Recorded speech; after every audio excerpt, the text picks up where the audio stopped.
What is happening to the Assassin's Creed series? അപ്പോൾ ആദ്യം തന്നെ അസാസിൻസ് ക്രീഡ് എന്താണെന്ന് അറിയാൻ പാടാത്തവർക്ക് വേണ്ടിയിട്ട് അത് ചെറുതായിട്ടൊന്ന് പറഞ്ഞുതരാം. അസാസിൻസ് ക്രീഡ് എന്ന് പറഞ്ഞാൽ ഒരു ഗെയിം ഫ്രാഞ്ചൈസാണ്.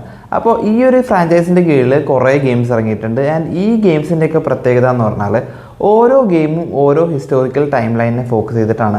അതായത് ശരിക്കും നടന്ന ഹിസ്റ്റോറിക്കൽ ഇവൻസിനെയാണ് ഓരോ ഗെയിം കാണിച്ചു തരുന്നത്. For example Assassin's Creed 2 1470 AD Florence ഇറ്റലിയൊക്കെയാണ് കാണിച്ചു തരുന്നതെങ്കിൽ അസാസിൻസ് ക്രീഡ് 3 എന്ന് പറയുമ്പോൾ അമേരിക്കൻ റവല്യൂഷനാണ് കാണിച്ചു തരുന്നത്. അതുപോലെ assassins creed unity French revolution കാണിച്ചു തരുന്നുണ്ട്. അസാസിൻസ് ക്രീഡ് ഒറിജിൻസ് ഈ Egypt during the time of Cleopatra ഒക്കെ കാണിച്ചു തരുന്നുണ്ട്. പിന്നെ അസാസിൻസ് ക്രീഡിൻ്റെ വേറൊരു വലിയ പ്രത്യേകത എന്താണെന്ന് പറഞ്ഞാൽ ഹിസ്റ്റോറിക്കലി പ്രോമിനൻ്റ് ആയിട്ടുള്ള പല ആളുകളെയും ഈ അസാസിൻസ് ക്രീഡ് സീരീസ് നമുക്ക് കാണിച്ചു തരുന്നുണ്ട്. ഫോർ എക്സാമ്പിൾ ഇപ്പോൾ അസാസിൻസ് ക്രീഡ് 2-ൽ ലിയോണാർഡോ ഡാവിഞ്ചിയാണ് നമ്മളുടെ മെയിൻ ക്യാരക്ടറായിട്ടുള്ള എജിയോക്ക് ഹിഡൻ ബ്ലേഡ് ഉണ്ടാക്കി കൊടുക്കുന്നത്. അതുപോലെ തന്നെ ഈ ഡാവിഞ്ചി തന്നെയാണ് നമുക്ക് ഫ്ലൈയിങ് മെഷീൻ ഉണ്ടാക്കി തരുന്നത്.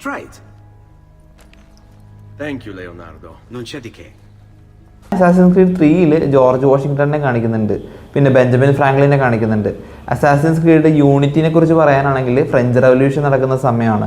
അപ്പോൾ ഫ്രഞ്ച് റവല്യൂഷനിലെ ഒരു വലിയ റോളുള്ള ഒരാളാണ് റോബസ്ഫിയറിനെ കാണിക്കുന്നുണ്ട്.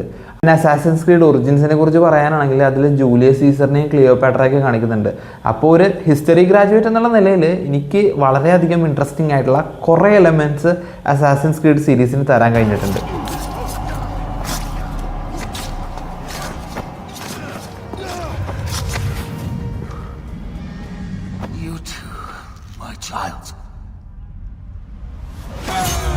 ഓക്കെ, അപ്പോൾ ഇനി നമുക്ക് ടോപ്പിക്കിലേക്ക് വരാം. What is happening to Assassin's Creed franchise? എന്താണ് അസാസിൻസ് ക്രീഡിന് പറ്റിക്കൊണ്ടിരിക്കുന്നത്? ഒരു കാര്യം, അസാസിൻസ് ക്രീഡിന് പകരം ഞാൻ ഇനി AC എന്നായിരിക്കും പറയാൻ പോകുന്നത്. ഒരുപാട് വട്ടം ഈ ഒരു വേർഡ് റിപ്പീറ്റ് ചെയ്യുമ്പോൾ നാക്ക് ഒഴഞ്ഞു പോകുന്നു. അപ്പോൾ അതുകൊണ്ടാണ്. അപ്പോൾ ഞാൻ ആദ്യമായിട്ട് കളിച്ച AC ഗെയിം എന്ന് പറഞ്ഞാൽ അസാസിൻസ് ക്രീഡ് 3 ആണ്. അപ്പോൾ ഈ ഒരു ഗെയിം കളിച്ചപ്പോൾ ഞാനൊരു ഫാനായി.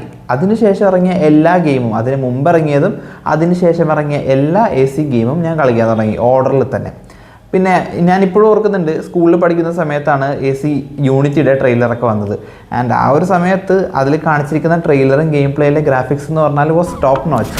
അപ്പോൾ This morning I was just a drop.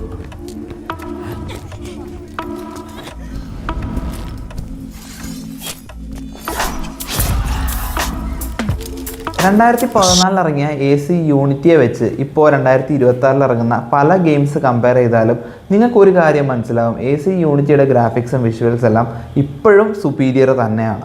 ഓരോ ഗെയിം ഇറങ്ങുമ്പോഴും അസാസിൻസ് ക്രീഡിൻ്റെ ഡെവലപ്പേഴ്സായ യൂബിസോഫ്റ്റ് അവരുടെ ബാർ റേസ് ചെയ്ത് കൊണ്ടിരുന്നു. കാരണം ഓരോ ഗെയിമും ഒന്നിനൊന്ന് മെച്ചമായിട്ടുള്ള രീതിയിലാണ് ഇവർ ഇറക്കിക്കൊണ്ടിരുന്നത്.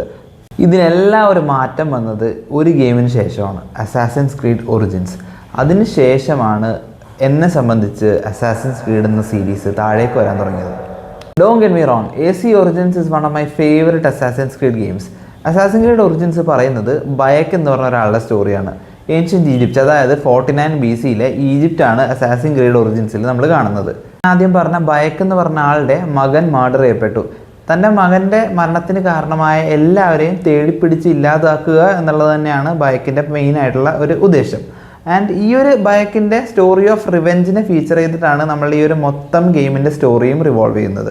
എനിക്ക് ഈ ഗെയിം പേഴ്സണലി ഭയങ്കര ഇഷ്ടപ്പെട്ടതാണ്. ഇതിൻ്റെ വിഷ്വൽസ് ആയിക്കോട്ടെ, ഗ്രാഫിക്സ് ആയിക്കോട്ടെ, സ്റ്റോറി ആയിക്കോട്ടെ, ഏൻഷ്യൻറ്റ് ഈജിപ്റ്റ് എത്രത്തോളം ബ്യൂട്ടിഫുൾ ആയിട്ടാണ് സെറ്റ് ചെയ്തിരിക്കുന്നത് എന്നുള്ളതായിക്കോട്ടെ, കൊണ്ടും ഞാൻ ഈ ഗെയിം ഒരുപാട് എൻജോയ് ചെയ്തതാണ്.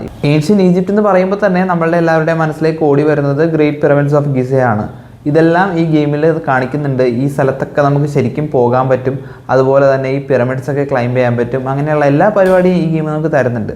അതുപോലെ തന്നെ ഈ ബയക്കിൻ്റെ സ്റ്റോറി ഓഫ് വെഞ്ചൻസ് ആണെന്നാണല്ലോ പറഞ്ഞത്.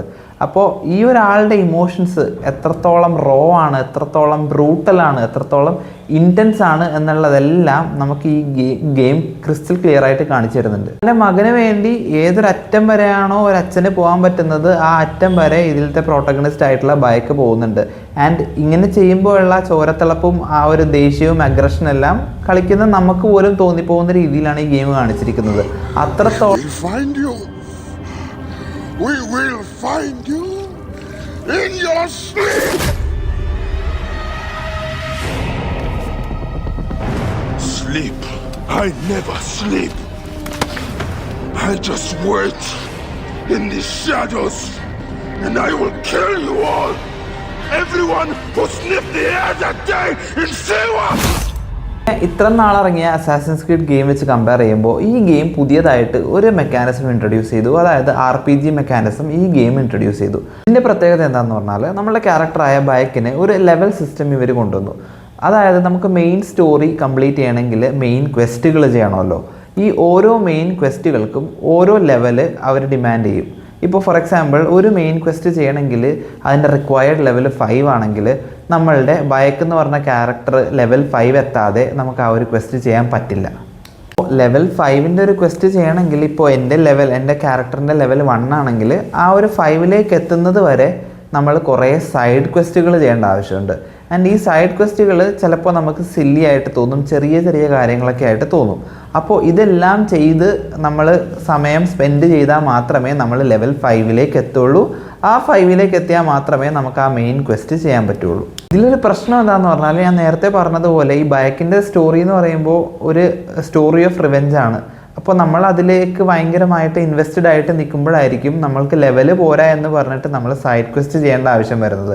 ആൻഡ് ഈ സൈഡ് ക്വസ്റ്റ് പലപ്പോഴും റിപ്പിറ്റേറ്റീവ് ആയിട്ട് തോന്നും, പലപ്പോഴും ഭയങ്കര സില്ലി ആയിട്ട് തോന്നും. ഒരു എക്സാമ്പിൾ പറയാനാണെങ്കിൽ ഇപ്പോൾ വെള്ളമടിച്ച് കിണ്ടിയായിട്ടിരിക്കുന്ന ഒരാളെ മുതലക്കുളത്തിൽ നിന്ന് രക്ഷിക്കുക, അല്ലെങ്കിൽ വയ്യാതെ കിടക്കുന്ന ഏതെങ്കിലും ഒരു റാൻഡം അമ്മച്ചിക്ക് വേണ്ടി കാട്ടിൽ പോയിട്ട് പച്ചമരുന്ന് മേടിച്ച് കൊടുക്കുക എന്നുള്ള കുറേ കാര്യങ്ങളാണ് സൈഡ് ക്വസ്റ്റ് ആയിട്ട് വരുന്നത്.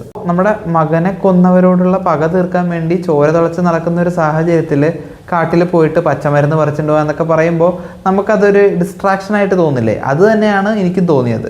ഇത്രയധികം സൈഡ് ക്വസ്റ്റുകളൊക്കെ ഉണ്ടെങ്കിലും ഒടുവിൽ നമ്മളുടെ മെയിൻ സ്റ്റോറി കംപ്ലീറ്റ് ചെയ്യുമ്പോൾ, നമ്മളുടെ ഈ ഒരു റിവെഞ്ചൊക്കെ ഫുൾഫിൽ ചെയ്യുമ്പോൾ നമുക്ക് കിട്ടുന്ന ആ ഒരു സാറ്റിസ്ഫാക്ഷൻ വരുമ്പോൾ okay everything was worth it, അല്ലെങ്കിൽ ഇത്രയധികം സൈഡ് ക്വസ്റ്റ് ചെയ്തത് കൊണ്ട് നമുക്കത് വേസ്റ്റ് ആയിട്ട് തോന്നിയില്ല എന്നുള്ളൊരു തോന്നൽ, ഒരു സാറ്റിസ്ഫാക്ഷൻ എനിക്ക് അസാസിൻസ് ക്രീഡ് ഒറിജിൻസ് തന്നായിരുന്നു. അസാസിൻസ് ക്രീഡ് ഒറിജിൻസ് കഴിഞ്ഞിട്ട് അസാസിൻസ് ക്രീഡ് ഒഡീസി ഇറങ്ങി.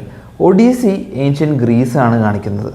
ഏൻഷ്യൻ ഗ്രീസ് ഭയങ്കര ബ്യൂട്ടിഫുൾ ആണ്. ഏത്തൻസ്, സ്പാർട്ട, വോറൊക്കെ പല ബാറ്റിൽസും നമുക്ക് കോൺസ്റ്റൻ്റ് ആയിട്ട് ഈ ഗെയിമിൽ കാണാൻ പറ്റുന്നുണ്ട്. പക്ഷേ ഈ ഗെയിം കളിച്ചുകൊണ്ടിരിക്കുമ്പോൾ പല ആസ്പെക്ട്സിൽ നിന്ന് നോക്കിയാൽ നമുക്ക് പല രീതിയിലും ഒരു ഡൗൺ ഗ്രേഡ് ഫീൽ ചെയ്ത് തുടങ്ങും.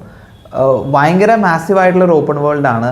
പക്ഷേ ഗ്രാഫിക്കലി നോക്കിയാലും ഈ വിഷ്വലി ഓരോ ആനിമേഷൻസ് നോക്കിയാലും അതുപോലെ തന്നെ സ്റ്റോറിയുടെ കാര്യത്തിലാണെങ്കിലും പല പോരായ്മകളും നമ്മൾ നോട്ടീസ് ചെയ്ത് തുടങ്ങും. ഇതിനു മുമ്പ് ഇറങ്ങിയ അസാസിൻസ് ക്രീഡ് യൂണിറ്റിനെ വെച്ച് കമ്പയർ ചെയ്താലും അല്ലെങ്കിൽ ഒറിജിൻസിനെ വെച്ച് കമ്പയർ ചെയ്താലും ഫേഷ്യൽ ആനിമേഷൻസ് ആണെങ്കിലും അല്ലെങ്കിൽ അതുപോലെ തന്നെ ഗ്രാഫിക്സ് ആണെങ്കിലും മൊത്തത്തിലൊരു ഡൗൺ ഗ്രേഡ് നമുക്ക് ഫീൽ ചെയ്യും. അതിൻ്റെ ഏറ്റവും വലിയ കാരണം എന്താണെന്ന് വെച്ചാൽ ഈ അസാസിൻസ് ക്രീഡ് ഒഡീസി എന്ന് പറഞ്ഞാൽ അത്രയധികം വലിയൊരു ഗെയിമാണ്. അതായത് ഒരു 60+ hours കംപ്ലീറ്റ് ചെയ്താലേ നമുക്ക് മെയിൻ സ്റ്റോറി ഫിനിഷ് ചെയ്യാൻ പറ്റുള്ളൂ. അപ്പോൾ അതുകൊണ്ട് തന്നെ ഒരുപാട് ക്യാരക്ടേഴ്സ് ഉണ്ട്, നമ്മൾ ഒരുപാട് സൈഡ് ക്വസ്റ്റുകൾ ചെയ്യേണ്ടി വരും.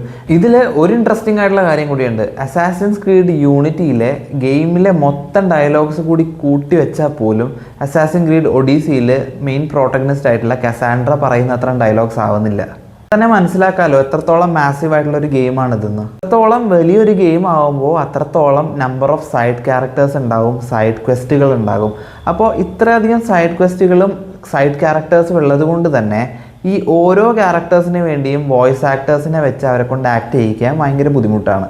അപ്പോൾ അതുകൊണ്ട് തന്നെ ഇവർ വേറൊരു സിസ്റ്റമാണ് ഇതിൽ കൊണ്ടുവന്നത്. അതായത് ശരിക്കും വോയിസ് ആക്ടേഴ്സിനെ കൊണ്ട് ആക്ട് ചെയ്യിപ്പിക്കാതെ ഒരു ലിസ്റ്റ് ഓഫ് ഹാൻഡ് ജസ്റ്റേഴ്സും അല്ലെങ്കിൽ ഫേഷ്യൽ ആനിമേഷൻസും ഓൾറെഡി അസൈൻ ചെയ്തിട്ടുണ്ട്. അപ്പോൾ ഈ ഹാൻഡ് ജസ്റ്റേഴ്സിലെല്ലാം ഇങ്ങനെ സൈക്കിൾ ചെയ്തിട്ടിരിക്കും. ഓരോ കോൺവെർസേഷൻ വരുമ്പോഴും എന്താണ് പറയുന്നത് അതിനെ മാച്ച് ചെയ്തിട്ടുള്ള ഹാൻഡ് ജസ്റ്റേഴ്സ് ആയിരിക്കും ഈ ഒരു ക്യാരക്ടർ കാണിക്കുന്നത്. ഇങ്ങനെ ആയതുകൊണ്ട് തന്നെ ഈ ഗെയിമിൻ്റെ പല ഭാഗങ്ങളിലും നമുക്കൊരു ഇമോഷണൽ കണക്ഷൻ ഫീൽ ചെയ്യാത്ത പോലെ എനിക്ക് തോന്നിയായിരുന്നു. അതായത് ഇപ്പോൾ അസാസിൻസ് ക്രീഡ് ഒറിജിൻസിനെ കുറിച്ച് ഞാൻ പറഞ്ഞ ഏറ്റവും വലിയ പോസിറ്റീവ്, അതിൽ നമ്മുടെ ക്യാരക്ടറിൻ്റെ അഗ്രഷൻ അല്ലെങ്കിൽ നമ്മുടെ ഒരു ക്യാരക്ടറിൻ്റെ ഇമോഷൻ മൊത്തം നമുക്ക് ഫീൽ ചെയ്യും. പക്ഷേ ഓഡിസിയുടെ കേസിലേക്ക് വരുമ്പോൾ അങ്ങനെ ഒന്നും യാതൊരു ഇമോഷൻസും നമുക്ക് ഫീൽ ചെയ്യുന്നില്ല. കാരണം ഈ ഒരു സിസ്റ്റമാണ് ഇതിൽ ഫോളോ ചെയ്യുന്നത്. ആൻഡ് ഈ ഒരു ഗെയിമിൻ്റെ story is not that great. അപ്പോൾ ഇത്രയധികം മണിക്കൂറുകൾ സ്പെൻഡ് ചെയ്ത് റിപ്പിറ്റേറ്റീവ് ആയിട്ടുള്ള സൈഡ് ക്വസ്റ്റുകളൊക്കെ ചെയ്തിട്ട് ലാസ്റ്റ് നമ്മൾ ചോദിക്കുകയാണ് okay was it worth it എന്ന് ചോദിച്ചു കഴിഞ്ഞാൽ ഐ വുഡ് സേ നോ. പറയുന്നത് അസാസിൻസ് ക്രീഡ് ഒഡീസി ഒരു മോശം ഗെയിമാണെന്നല്ല, എൻ്റർടൈനിങ് ആണ്, പല ഫൺ എലമെൻറ്റ്സും ഉണ്ട്. പക്ഷേ ഇതുപോലെയുള്ള പല പോരായ്മകളും അസാസിൻസ് ക്രീഡ് ഒഡീസിയിൽ ഫീൽ ചെയ്തു. അസാസിൻസ് ക്രീഡ് വൽഹല്ല ഇറങ്ങിയിട്ട് ഞാനിപ്പോൾ PS5 ഒക്കെ മേടിച്ചതിന് ശേഷമാണ് കളിച്ചത്. ഇതും ഞാൻ കളിച്ച് തുടങ്ങിയപ്പോൾ ഒരു എക്സൈറ്റ്മെൻറ്റ് ഉണ്ടായിരുന്നു. പക്ഷേ ഒരു 4-5 മണിക്കൂറിന് ശേഷം വീണ്ടും ഇത് റിപ്പിറ്റേറ്റീവായിട്ട് ഫീൽ ചെയ്തു. കാരണം ഒരു 60+ hours ഞാൻ ഒഡീസി കളിച്ചതാണ്. വാൽഹലയും ഏകദേശം അതുപോലെയൊക്കെ തന്നെയാണ്. വളരെ എൻഗേജിങ് അല്ലാത്ത കുറേ മിഷൻസ് കൊണ്ട് നിറഞ്ഞതാണ് അസാസിൻ ക്രീഡ് വാൽഹലയും. ഗെയിം വളരെയധികം ലോങ് ആയതുകൊണ്ടും അതുപോലെ കുറേ ക്യാരക്ടേഴ്സ് ഉള്ളതുകൊണ്ടും ഈ ഒരു പ്രൊസീജിയറൽ ആനിമേഷൻ സിസ്റ്റമാണ് ഈ ഒരു ഗെയിമിനെ യൂസ് ചെയ്തിരിക്കുന്നത്. അപ്പോൾ അതുകൊണ്ട് തന്നെ ഈ ഗെയിമിലുള്ള ക്യാരക്ടേഴ്സ് ആയിട്ടും അല്ലെങ്കിൽ ഈ ഒരു ഗെയിമിൻ്റെ സ്റ്റോറി ആയിട്ടും നമുക്ക് ഒരുപാട് കണക്ട് ചെയ്യാൻ പറ്റുന്നില്ല എന്നുള്ളത് മാത്രമല്ല, ഒരു ഗെയിം കളിക്കുമ്പോൾ നമുക്ക് ഇൻവെസ്റ്റഡ് ആയിട്ട് അല്ലെങ്കിൽ ഗ്രിപ്പിംഗ് ആയിട്ട് തോന്നണമല്ലോ. പക്ഷേ ഇത്രയധികം സൈഡ് ക്വസ്റ്റും അല്ലെങ്കിൽ ഇത്രയധികം ഡൾ മിഷൻസും വരുമ്പോൾ നമുക്ക് ഈ ഒരു ഗെയിം എന്തിനാണ് ഇത്രയധികം മണിക്കൂർ കളിക്കുന്നതെന്ന് തോന്നിപ്പോകുന്നുണ്ട്. ആദ്യമായിട്ടാണ് ഒരു അസാസിൻ ക്രീഡ് ഗെയിം കളിക്കുന്ന ഒരാളാണെങ്കിൽ ഈ ഗെയിം വളരെയധികം ഇഷ്ടപ്പെടും. പക്ഷേ ഒരു 60+ hours ഓൾറെഡി ഒരു ഗെയിം കളിച്ചു, എന്നിട്ട് വളരെയധികം എക്സൈറ്റ്മെൻറ്റിൽ പുതിയൊരു ഗെയിം ഇൻസ്റ്റാൾ ചെയ്തിട്ട് ഇതിനു മുമ്പ് കളിച്ച ഗെയിം എന്താണോ ഏകദേശം അതുപോലെയൊക്കെ തന്നെയാണ് ഇതെങ്കിൽ നമുക്കൊരു ഫ്രഷ്നെസ് ഫീൽ ചെയ്യില്ല. അതാണ് അസാസിൻ ക്രീഡ് സീരീസിൽ ഇപ്പോൾ റീസെൻ്റ് ആയിട്ട് നടന്നുകൊണ്ടിരിക്കുന്നത്. ഒറിജിൻസ് ആവട്ടെ, അതിനുശേഷം ഒഡിസി ഇറങ്ങി, അതിനുശേഷം വാൽഹല്ല ഇറങ്ങി, അതിനുശേഷം മിറാജ് ഇറങ്ങി, ഇപ്പോൾ അതിനുശേഷം ഷാഡോസ് ഇറങ്ങി.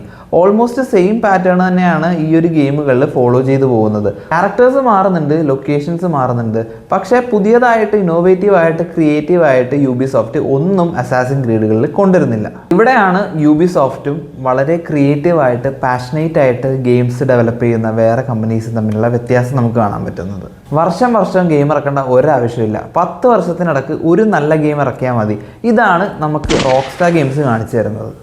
2017 ഇറങ്ങിയ റെഡ് ഡെഡ് റിഡംപ്ഷൻ 2 കുറിച്ച് ഇപ്പോഴും ആളുകൾ സംസാരിക്കുന്നുണ്ട്. എന്നാൽ 2023 യൂബിസോഫ്റ്റ് ഇറക്കിയ അസാസിൻ ക്രീഡ് മിറാജിനെ പറ്റി എല്ലാവരും മറന്നുപോയി. ആൻഡ് റീസെൻ്റ് ആയിട്ട് അസാസിൻ ക്രീഡ് ഷാഡോസ് ഇറങ്ങിയായിരുന്നു. അതാണെങ്കിലും അത്രത്തോളം ഒരു ലെജൻഡറി ഗെയിമായിട്ട് ആരും പറയുന്നില്ല. അപ്പോൾ ഇത്രയും വലിയ അസാസിൻ ക്രീഡ് ഫാൻ ബോയ എനിക്ക് ഇപ്പോൾ Assassin Creed Mirage PS Plus സബ്സ്ക്രിപ്ഷനിൽ ഫ്രീ ആയിട്ട് കിട്ടിയിട്ട് പോലും കളിക്കാൻ തോന്നുന്നില്ല. എനിവേ, അസാസിൻസ് ക്രീഡിൻ്റെ ഒരു അടിപൊളി കംബാക്കിന് വേണ്ടി ഞാൻ വെയിറ്റ് ചെയ്യുന്നുണ്ട്. നിങ്ങൾ ഈ വീഡിയോ കണ്ടിട്ട് നിങ്ങളുടെ അഭിപ്രായം എന്താണെന്ന് കമൻറ്റ് സെക്ഷനിൽ അറിയിക്കുക. Anyway, thanks for watching. Okay, by.